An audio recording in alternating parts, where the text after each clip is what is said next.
Hey guys, it's Lion here with HobbiesofaMan. Once again, and today we're going to be doing another Why I Love video. Now, today we're going to be looking at Blue Lock. Specifically, we're going to be looking at the first 10 volumes. I have the 11th one, but it's not really part of this video because that's all new content that I haven't previously talked about on the channel. And so I wanted to just show you what I have covered, right? I owned this digitally first, and then I started collecting the physical editions because I really ended up loving this series a lot. It comes out pretty regularly, which is good. And I recommend you guys read it. But yeah, so Blue Lock came out in Japan as Blue Lock, but, you know, in hiragana or katakana or whatever, alphabet they're using.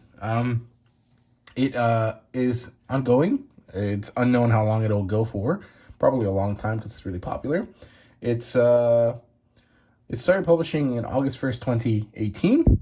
And in the US, I think it started publishing physically 2 years ago. I can't remember exactly. Actually, I can probably just check here at the front of the book here. It might tell me.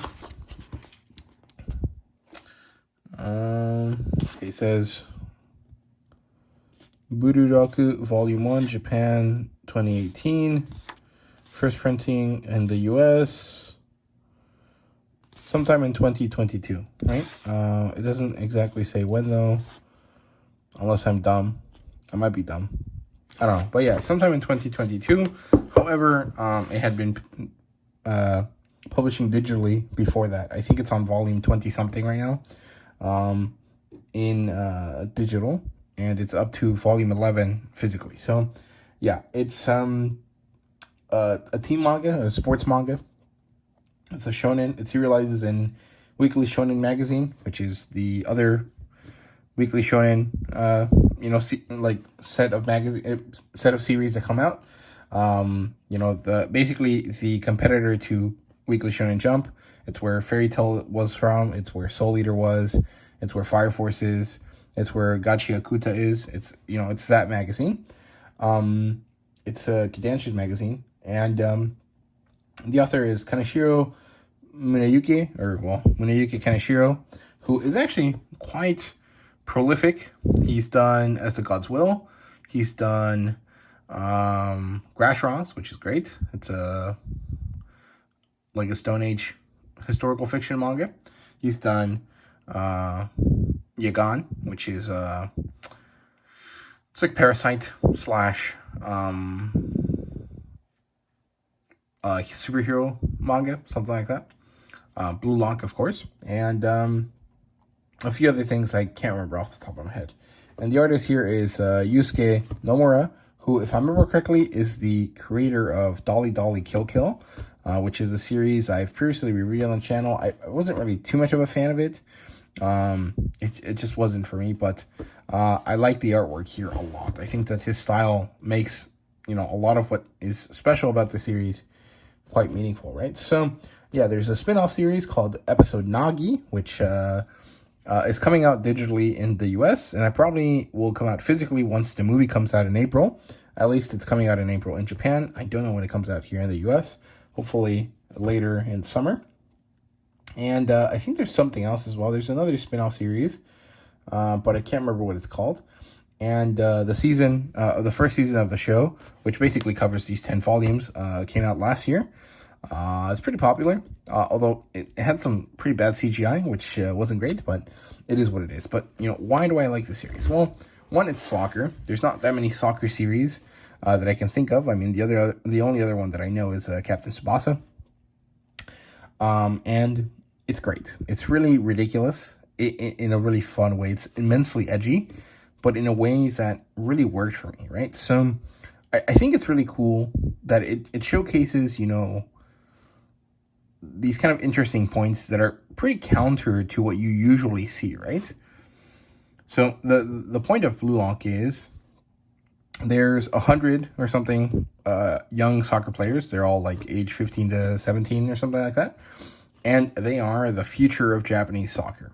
And there's this guy, his name is Igo Jinpachi or something. Kimpachi, I think.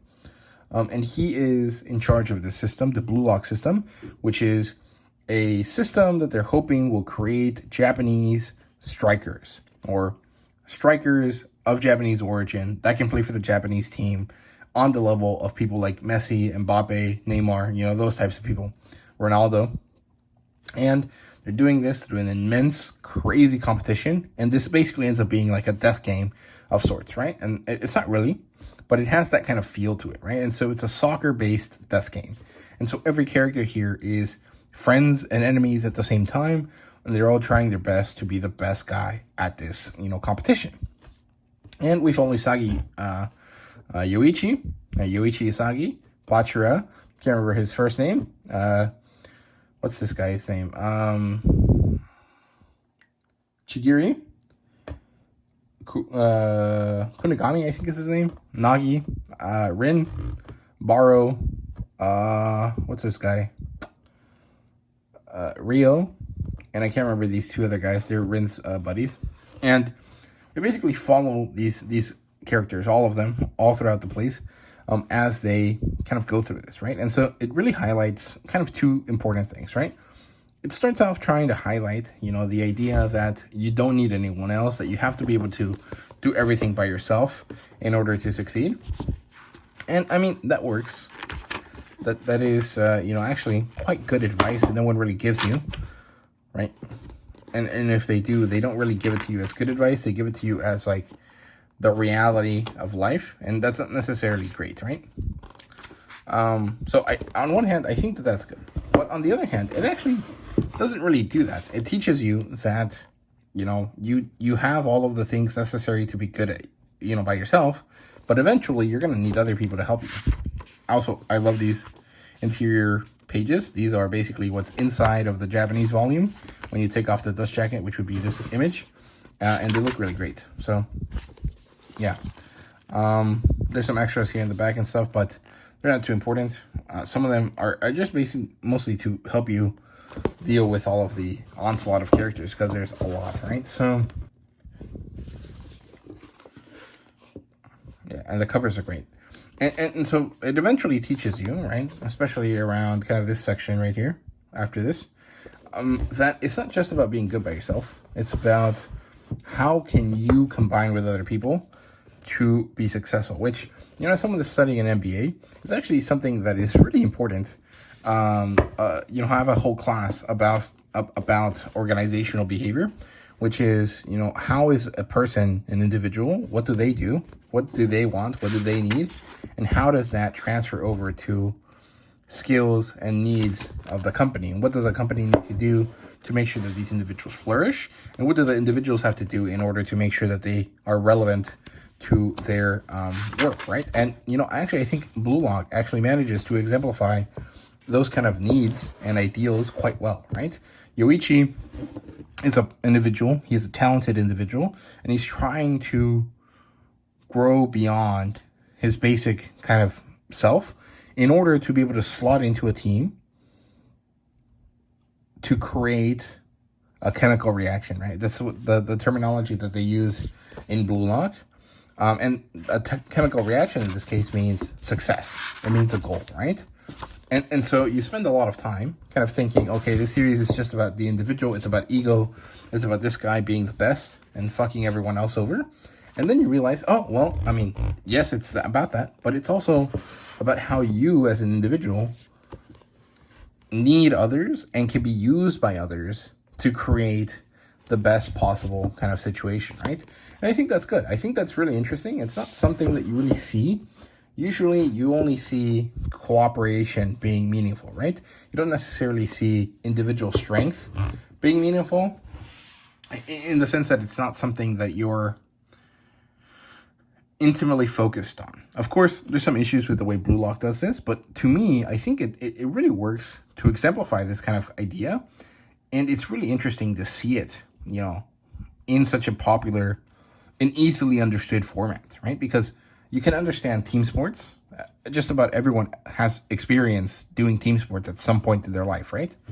Unless you're homeschooled, then, sucks for you. But I'm sure everyone has had an opportunity to play a team sport at some point in some way.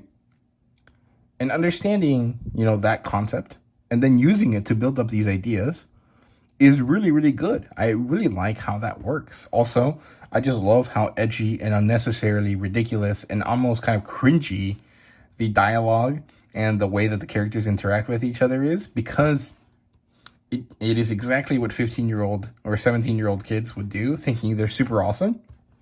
But it also has this element of like funniness to a really cool and intense situation. And if you're following this and if you're really interested in it, all of those moments, as cringy and ridiculous as they feel and look, are also immensely enjoyable and immensely like satisfying to watch and to experience. And so a lot of times I'm just like giggling and jumping around in my seat reading this because it's just so fun to read and to enjoy. So that's why I love Blue Lock. I don't know. Maybe I'm crazy. Maybe I'm reading too much into the series. Maybe I'm reading it wrong. I don't know. But let me know what you guys think. That's my thoughts on Blue Lock. I hope you guys enjoyed. That is why I love it. Let me know why you love it down below. And thank you guys so much for watching once again. See you guys later.